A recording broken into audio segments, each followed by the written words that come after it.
Hey guys, welcome back to my blouse. এই blouse না blog. আজকে আমি আপনাদের দেখাবো হাগা প্রসেসিং, কিভাবে মাঠে ঘাটে হাগতে হয়। পুরো প্রসেসিং দেখার জন্য সাবস্ক্রাইব করে দাও। আব্বা বলেছি ঈদের সময় গরুটা না বিক্রি করতে হলে খুব সমস্যা হয়ে যাবে।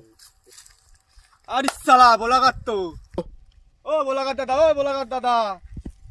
এই কে রে? এ গাইস, পরে তোমার সে পরে দেখা করছি। না বলেন।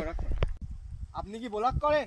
হ্যাঁ দাদা, ব্লগ করি তো আমি। তা আমার গরুটা একটু ব্লগ করে দাও। কি ব্লগ করতে হবে? কেন ঈদের সময় ভালো ভালো দাম পাওয়া যায়। ও তাই, ভাবছি আমি করে দেখছি। গাইস, আপনারা দেখতে পাচ্ছেন এখানে একটা গরু আছে। গরুটা অনেক দাম আছে। গরুটা দেখতে অনেক ভালো, আপনারা দেখেন।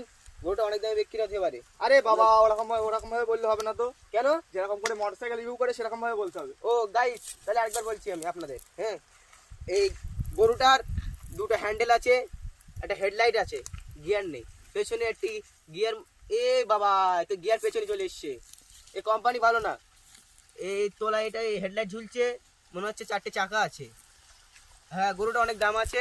সামনে হেডলাইট আছে। গাইস, ভিডিও করতে গিয়ে আমি পড়ে গেছি গাইস। মনে হচ্ছে গরুটা কি কোম্পানি দাদা? খাবার চোদা নিনজা কোম্পানি। খাওয়াচোদা নিনজা? হ্যাঁ। হোয়াট ইজ দিস খাওয়াচোদা? হ্যাঁ, খাওয়াচোদা নিনজা। গাইস, খাওয়াচোদা নিনজা কোম্পানিতে গরু আছে এখানে। আর নিতে চাইলে চলে আসবেন। কত সিসির আছে? 520 সিসি।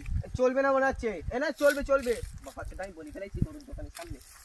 গাইস, সব কিছু চলে আসছে, আপনারা নিতে